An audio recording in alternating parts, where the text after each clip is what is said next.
ഹരേ കൃഷ്ണ. മഹാഭാരത കഥയാണല്ലോ പറഞ്ഞുകൊണ്ടിരിക്കുന്നത്. ഇന്ന് ഹസ്തിനാപുരിയിലെ രാജാവായ ശാന്തനു മഹാരാജാവിൻ്റെ കഥയാണ് പറഞ്ഞു തുടങ്ങുന്നത്. ഹരേ കൃഷ്ണ. ഇക്ഷ്വാകു വംശത്തിൽ മഹാഭിഷൻ എന്നൊരു രാജാവുണ്ടായിരുന്നു. 1000 അശ്വമേധവും 100 രാജസൂയയാഗവും നടത്തിയിരുന്നു. അങ്ങനെ രാജാവ് ഇന്ദ്രൻ്റെ സഖാവായി സ്വർഗം പ്രാപിച്ചു.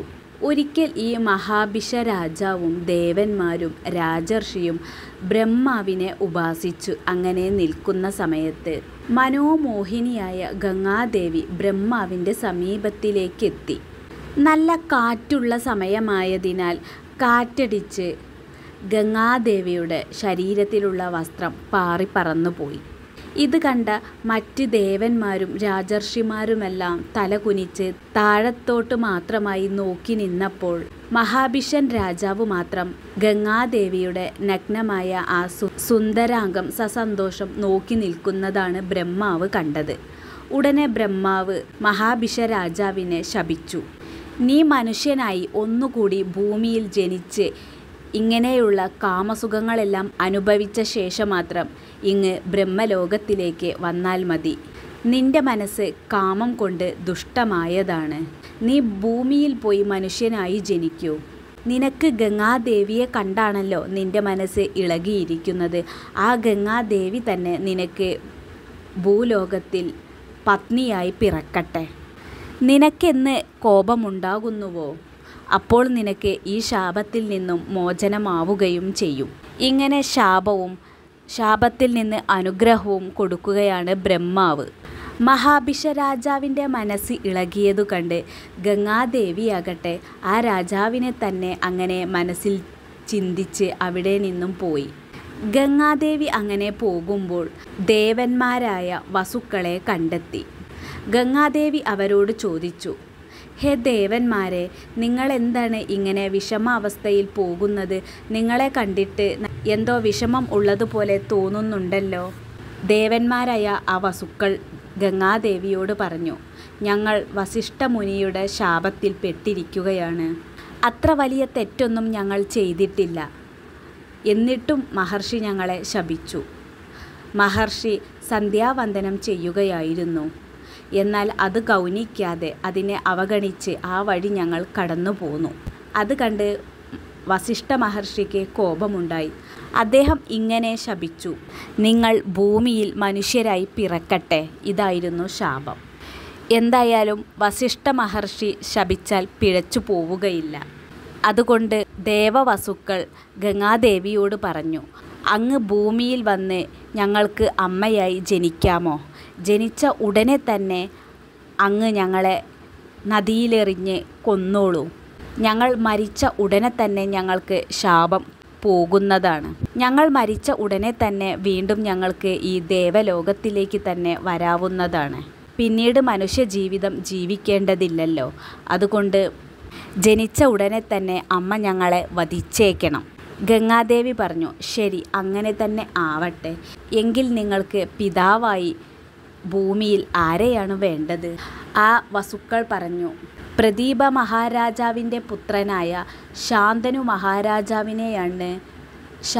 മഹാരാജാവിനെയാണ് ഞങ്ങൾക്ക് ഭൂമിയിൽ പിതാവായി വേണ്ടത്.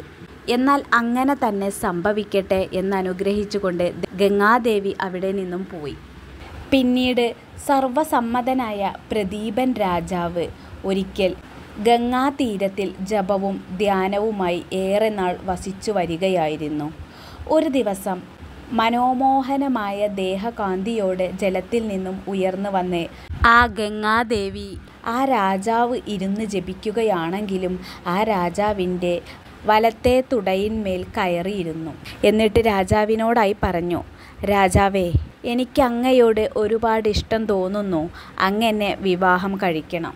ഇത് കണ്ട് പ്രദീപ രാജാവ് പറഞ്ഞു, സുന്ദരി, കല്യാണി, എന്നാൽ ഈ ധർമ്മം അങ്ങ് തന്നെ തെറ്റിച്ചിരിക്കുന്നു.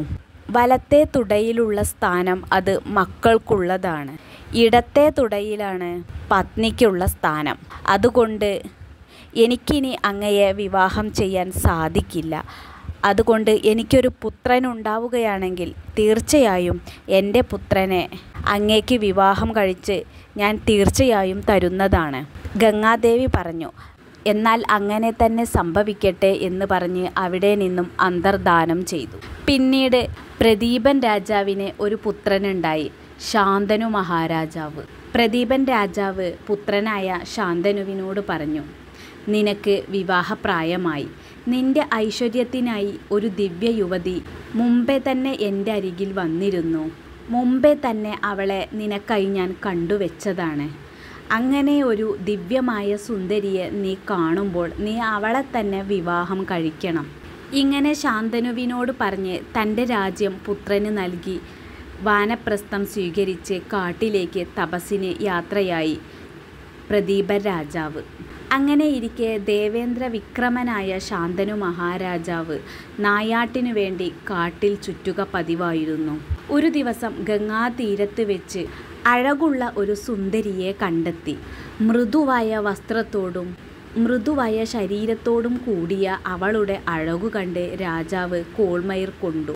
കണ്ണുകൾ കൊണ്ട് രാജാവ് ആ സൗന്ദര്യാമൃതം ഊറ്റി കുടിച്ചുകൊണ്ട് അവളെ മതിവരാതെ നോക്കി നിന്നു. ചന്തം കലർന്ന ആ രാജാവിനെ വനത്തിൽ ഒറ്റയ്ക്കു കണ്ട് തൃപ്തി വരാതെ അവളും നിന്നു.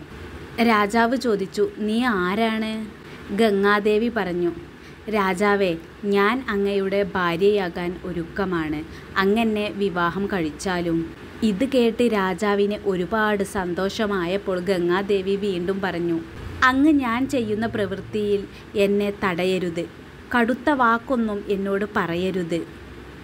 അങ്ങനെയാകാമെങ്കിൽ ഞാൻ ഭവാനോടു കൂടെ വസിക്കാം. ശാന്തനു മഹാരാജാവ് അത് സമ്മതിക്കുകയും ആ സുന്ദരി ഗംഗാദേവി രാജാവിനോടുകൂടെ രാജധാനിയിൽ സസന്തോഷം പാർത്തു വന്നു. തനിക്ക് ലഭിച്ച സുന്ദരിയുമായി ശാന്തനു മഹാരാജാവും രമിച്ചു. അങ്ങനെ വർഷങ്ങളും മാസങ്ങളും ഋതുക്കളും കഴിഞ്ഞു പോയത് അവരറിഞ്ഞില്ല. അതിനിടയിൽ രാജാവിന് അവളിൽ 7 പുത്രന്മാർ ജനിച്ചു. എന്നാൽ പ്രസവിച്ച ഉടനെ തന്നെ ഗംഗാദേവി ആ കുട്ടികളെ കൊണ്ടുപോയി നദിയിലെറിഞ്ഞ് കൊല്ലുകയായിരുന്നു. ഈ കർമ്മം ശാന്തനു മഹാരാജാവിന് ഒട്ടും ഇഷ്ടമായില്ല. എന്നാൽ ഇവളോട് എതിർത്തെന്തെങ്കിലും പറഞ്ഞാലോ, ഇവൾ തന്നെ പരിത്യജിച്ചാലോ എന്ന് ഭയപ്പെട്ട് അവളോടൊന്നും പറയാതെ ഗംഗാദേവിയോടൊന്നും ചോദിക്കാതെ രാജാവ് അടങ്ങി ജീവിച്ചു. എന്നാൽ ഗംഗാദേവി വീണ്ടും 8ാമത്തെ പുത്രനെ ജന്മം നൽകി. അങ്ങനെ ഗംഗാദേവി പ്രസന്നയായി ഇരിക്കുന്ന സന്ദർഭം നോക്കി രാജാവ് പുത്രനെ കെട്ടിപ്പിടിച്ച് ഉമ്മ കൊടുത്ത് ഗംഗാദേവിയോടായി പറഞ്ഞു, ഇനി ഈ പുത്രനെ നീ കൊല്ലരുത്. നീ ആർക്കു പിറന്നവളാണ്? മക്കളെ കൊല്ലുകയോ? എന്ത് മഹാപാപമാണ് നീ ചെയ്യുന്നത്? ഇത് കേട്ടതും ഗംഗാദേവി പറഞ്ഞു, പുത്രനെ ഇച്ഛിക്കുന്ന രാജാവേ, ഞാൻ ഇനി അങ്ങയുടെ പുത്രനെ കൊല്ലില്ല. മുൻ പറഞ്ഞ പ്രകാരം തന്നെ അങ്ങ് എന്നെ ചോദ്യം ചെയ്തിരിക്കുന്നു. അതുകൊണ്ട് തന്നെ എൻ്റെ ഇവിടുത്തെ വാസം ഞാൻ അവസാനിപ്പിച്ചിരിക്കുന്നു. ഞാൻ ഗംഗാദേവിയാണ്. നേരത്തെ പിറന്ന 7 പുത്രന്മാരും മഹാശക്തരുമായ അവർ അഷ്ടവസുക്കളാണ്. വസിഷ്ഠ മഹർഷിയുടെ ശാപം മൂലം മനുഷ്യരായി ജനിച്ചതാണ്. അത്രയും മഹാത്മാവായ ആ പുത്രന്മാരെ ജനിപ്പിക്കുകയാൽ ഹേ രാജാവേ, അങ്ങും ശാശ്വതമായ പദം നേടിയിരിക്കുന്നു. മാത്രവുമല്ല, നമ്മുടെ 7 പുത്രന്മാർക്കും അവർ ജനിച്ച ഉടനെ തന്നെ വധിച്ചതുകൊണ്ട് ശാപമോക്ഷം കിട്ടി അവരും ദേവലോകത്തിലെത്തി സുഖിച്ച് വാഴുകയാണ്. അങ്ങേക്ക് ശുഭം വരട്ടെ. ഇത് നമ്മുടെ 8ാമത്തെ പുത്രൻ. ഈ പുത്രനെ അങ്ങ് സംരക്ഷിച്ചാലും. എന്നാൽ ജാതനായ പുത്രനായതുകൊണ്ട് ഈ കുമാരനെ ഗംഗാദത്തൻ എന്ന് അറിയപ്പെടും എന്ന് പറഞ്ഞ് ഗംഗാദേവി ശാന്തനു മഹാരാജാവിൻ്റെ അടുത്ത് നിന്നും അന്തർധാനം ചെയ്തു. ഹരേ കൃഷ്ണ.